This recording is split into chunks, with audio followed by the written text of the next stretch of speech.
Hello, everybody. Welcome back to the Geezerology Roundtable. Today, Bob, Dee, and I are going to resume our look at the band's discography with their third album titled Stage Fright. This album was recorded in Woodstock, New York from May to June of 1970, and the album was released on August 17, 1970. And Bob is, as he is with Creedence, he is our principal fan of the band in our group. So we're going to let him get us started. Take it away, Bob. All right. Well, thank you, Scotty.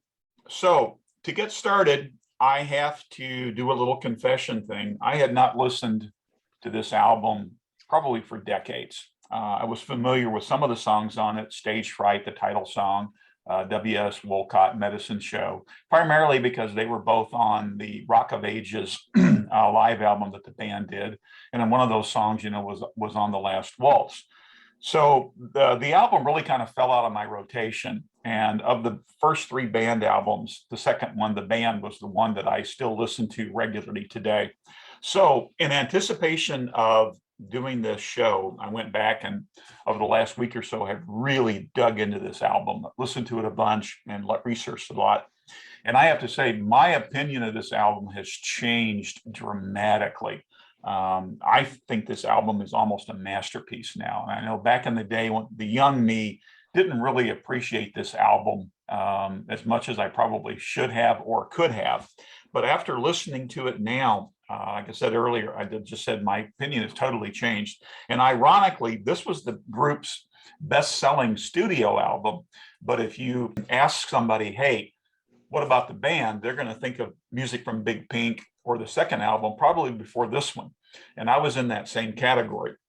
But the adult me, I think, understands this album, whereas the young me didn't.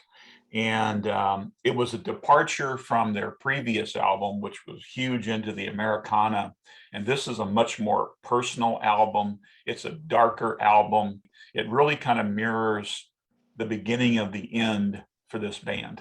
And they were starting to have some serious drug issues. There were some rivalry going on, some disputes over songwriting credits, things like that.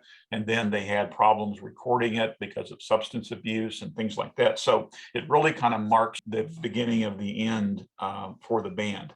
The album was supposed to be recorded live, and they went to their home setup in Woodstock, New York, and they wanted to record it at the Woodstock Theater there before the townspeople, as kind of a gift to the townspeople. Well, the town council, stung by the previous year's Woodstock Festival, said, nah, no more concerts.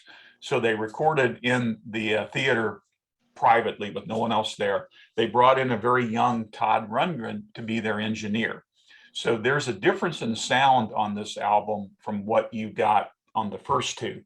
The music is kind of livelier, it's kind of bouncy, but in contrast, you got this lively, bouncy music sitting over some dark, personal, despairing type lyrics.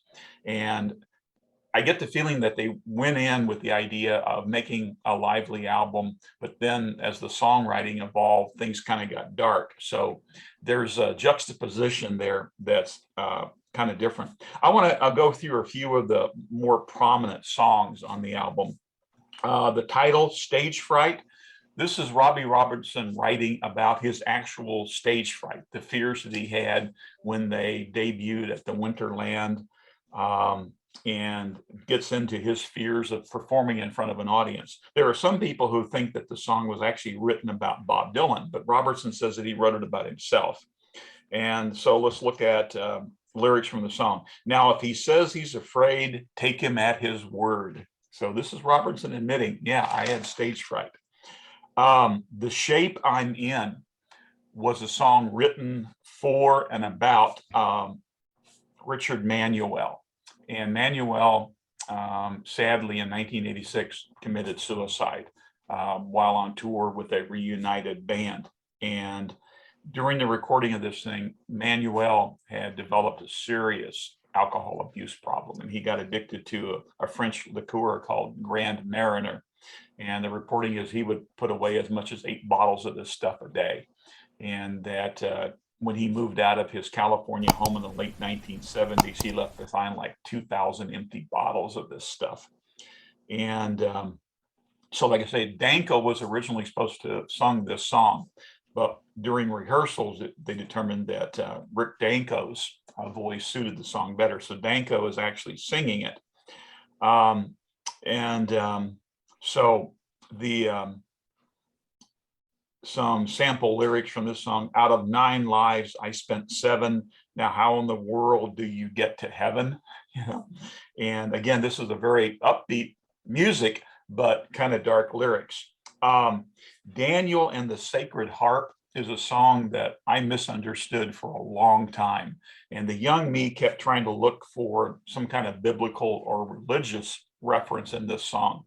So I finally asked my wife one day, I said, hey, is there a Bible story about Daniel and a harp?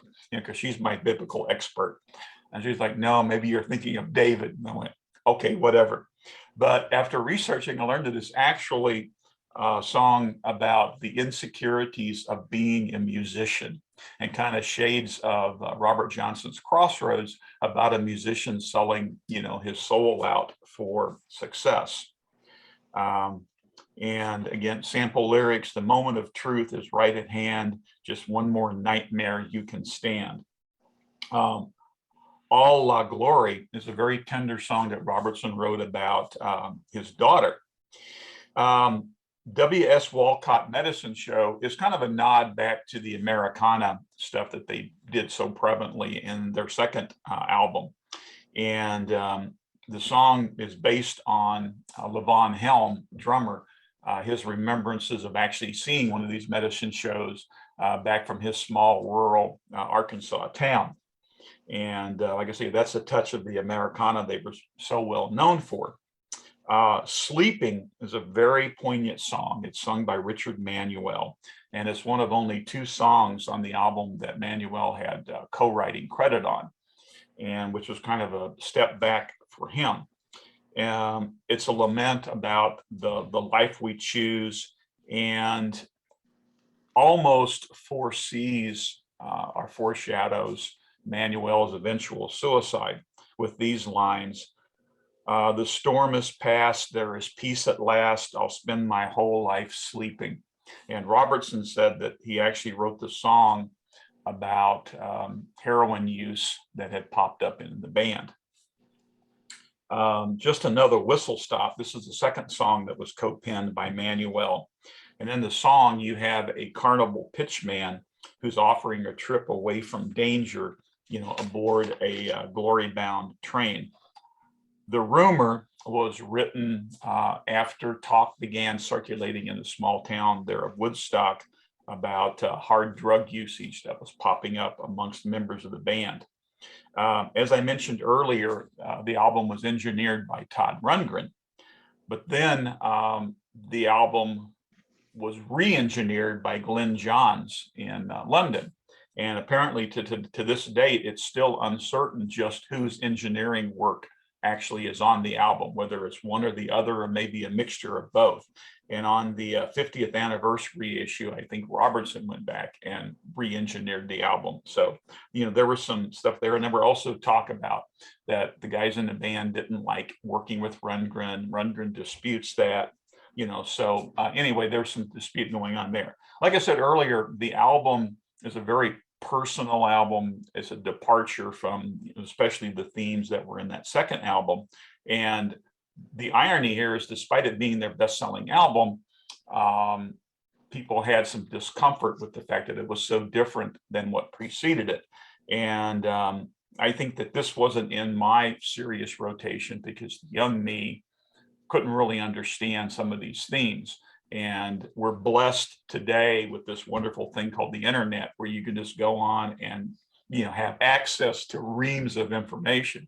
So, you know, over the last week or so, I did a lot of serious reading with interviews with Robertson and other accounts about the album. So I have a totally new understanding of this thing, and I just have a new appreciation for it. And I had read Levon Helm's book, This Wheel's on Fire several years back.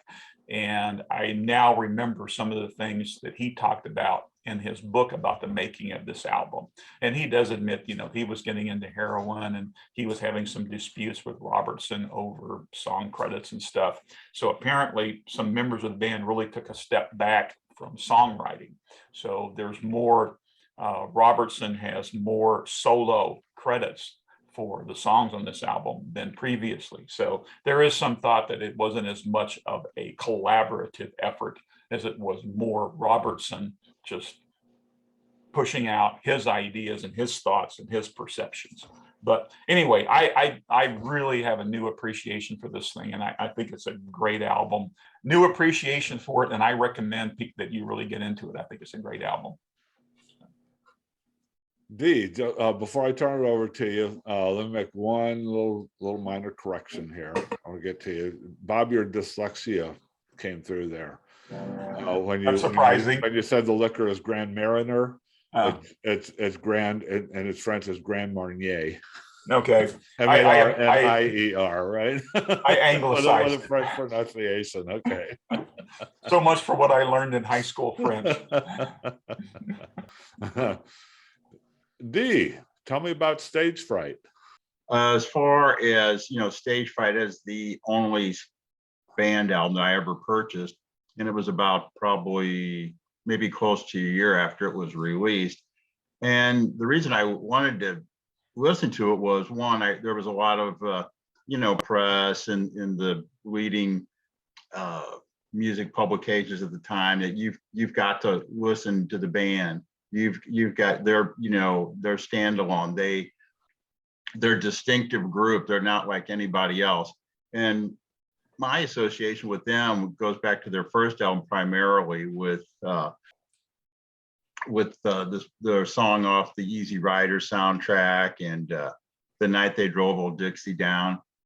And so I got this album, I played it, and I thought, okay, there's some good stuff on here, but it didn't occupy a high place in my personal record library. At that time, I was into the harder rock, psychedelic stuff. I would play it now and then as a counterbalance to all the other excessively psychedelic feedback music I was listening to as a teenager. And I thought, okay, I kind of like some of this. A couple of my favorites are Time to Kill and Just Another Whistle Stop, especially Time to Kill. It's kind of a song about just kicking back and being lazy. And I mean, the lyrics are sort of Moon in June, but I liked it. I guess because it was a little up tempo, just like Just Another Whistle Stop. And, I had some time for it, but all the other things that Bob mentioned with all the personal challenges that the band members were going on, I wasn't aware of. Obviously, it wasn't talked about back at that time. And I thought, okay, they kind of were alongside, and I don't even want to say other bands that were branching out into country rock like Crosby, Stills and Nash. Maybe they were closer to the Byrds when they made their move to country rock. But the songs are they're accessible, and I guess if there's one word you could use to most of the songs, is maybe unsettlement, discontent. Richard Manuel, I didn't like his voice on the earlier LPs, but the one tune on Just Another Whistle Stop was, I thought, pretty good. Maybe because it was more of an upbeat, catchy rock song that I appreciated it. You go through all these songs, and what's the composite effect on you? Yeah, it's good. And I was never a big fan, at best a casual fan with the band. I suppose I was influenced by a lot of the rock journalism at the time, that they're ground setting and they have this big influence. And that's probably true, in retrospect. It has a much better place as far as appreciation. As a teenager, yeah, it was okay. Wasn't a big fan, but now, given the themes that are talked about in this album, with well, I don't have any personal theme with how do you deal with fame and all that, but the usual challenges of life, yeah, I can tune into that. But overall, would I take this record with me on the top 10 to a desert island? No, but it's moved up in my personal library place as far as another notch in the early 70s belt. I recommend it for musicologists or young people if they want to get a flavor of what the band did at the time and the influence of Robbie Robertson in this group. He was the songwriter. The other ones contributed musically, but he was the lyricist. He did the heavy lifting lyrically. So that's my little take on Stage Fright, the band. Yeah, okay. I'll be the voice of the people who are not now nor never have been on the bandwagon. You know, from our first two looks at the band's discography, it's not that I ever hated or actively disliked this stuff or anything like that. It's just not something that that interests me. Actually, Stage Fright is the only album by the band that I, as far as I know, that I have ever actually heard. You know, where I actually heard some of the deep cuts on this and everything like that. And the reason that is because, as Dee said, he had it in his collection. And back when Dee and I were hanging out during our high school and college days, every once in a while he'd put this on, and I'd say, "Oh, okay, there it is." so basically, I knew a few of these songs. I didn't, you know, I'm like I said, I've heard this album through a few times, many years ago. Some of the songs I remembered, some of them I didn't. So basically, when I've been listening to this last couple of weeks, it's as close as you can get for me to being a first listen to it. And my only reaction is that it does seem to be more traditionally rock music than the first two. They've gotten away from the real I don't want to say radical, but the real out there sort of rural folky feel of it. And this is more of a rock album, and that probably has to do with Robbie Robertson kind of stepping up his game a little bit more out, you know, and pulling himself a little bit to the forefront with the songwriting, and I also think with his guitar work. His guitar work here is more pronounced. It's more pronounced as rock guitar than he ever did before on the first two albums. That was my feeling on it. Does that make it an album that I'm more fond of? Not really. It just makes it a little less off-putting to me than the first two were. You know, so to the point where if we continue with our look at the band and the discography, and we move further in, if they keep moving in this direction, we may get to a point where I could say, "Hey, I like that. That's pretty good," and I'll continue listening to it. So I guess my bottom line is they're moving in the right direction to capture me at this point with this album, but they're not there yet. Because of that, what I was saying is if you recall, I said that the first two albums, both albums started with the first track being this Richard Manuel Weeper of a track to open up each of those first two albums. I'm going, why did they did that? That stuff just turned me off. And I remember saying that I don't like Manuel as a singer. I don't like Manuel as the songs that they choose for him to sing. On this album, I see that he sang lead on 3 songs, including The Shape I'm In, which surprised me because The Shape I'm In is one of the songs by the band that I remembered. And it's like, yeah, I always thought it was an okay song. I liked it.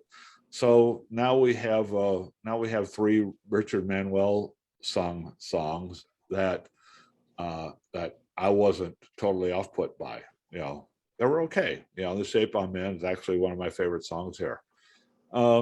But anyway, I don't have much more to say about this record. It's just not something that that tugs at my heart and gets me interested. And I believe that now that our plan is for the band discography. We're not planning on going all the way through all the band discography, but what our plan is that we're going to continue with the band discography. We'll go into cahoots until we get to the point where Bob especially, but all three of us say enough. They've got their jump the shark moment. You know, when we reach that point, then we'll finish. Then we'll stop. But obviously now we have not reached the jump the shark moment that that I was looking for from Bob. So we'll continue to the next one and see if we find it there, or conversely, if we find an album in cahoots that I say, hey, you know, that's pretty good. I'm starting to like this band. So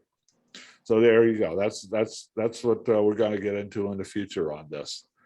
But yeah, I don't have much more to say about it. It was a successful album. So, you know, there's an audience out there that's not me for it, and that's fine. I have no problem with that. You know, I just don't mind being the contrarian voice on it. So, but that's all I have to say about it. Does anybody have anything to add? I got a couple of real quick things. Okay. First one is being contrary is a territory that you staked out a long time ago with great enthusiasm and defend with all of your weapons at hand. So, okay. A couple things I just wanted to add real quickly. You know, the band has an incredible reputation, and they're credited with a big influence on music, but their popularity doesn't necessarily reflect that. And I learned that, you know, they never had a platinum album. You know, they had albums that went gold, but, you know, they weren't just, you know, top sellers with the music buying public. So their critical acclaim and their respect from fellow musicians tends to outweigh, you know, their popular appeal. So that was kind of a surprise to me that, you know, they weren't, I mean, yeah, they sold albums, but they didn't sell like a lot of other people. And then none of these were like Fleetwood Mac Rumor or Pink Floyd The Wall or anything like that. Yeah. But still, like this one, I don't know the other ones, but this one got up to number 5 in the US, and it was like 2 in Australia, 6 in Canada. Got in the top 10 in a few other places. It only got to 15 in the UK, but that's, you know, that's a pretty good achievement. But I know what you're saying, that this was probably more of a critics band and more of a musicians band than a massively commercial band. Yeah. But I was really surprised when I learned that it had outsold like their second album, which is, I think, the album that they are the most known for. So that really surprised me.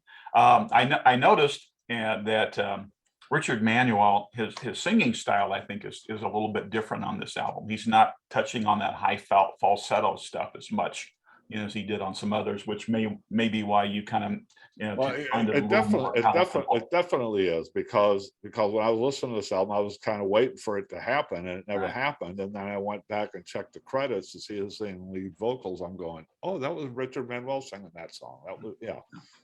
And so, you know, and then also there were a couple of times when I could almost mistake Rick Danko for Levon Helm, because their singing styles seem to get a little closer to each other. So I guess we're going to move on to Cahoots, which is going to be interesting, because I've never, other than their cover of Dylan's When I Paint My Masterpiece, I know nothing off of that album, but I have read that it got really ripped by the critics. So that's something that'll be interesting to get into. So Cahoots will be new to probably all three of us when we get there. Yeah, it will definitely be new to me. D, anything to add? This album holds up better than some of the other music I purchased. Obviously, I just don't think the sounds of that time, the psychedelic, it doesn't hold up.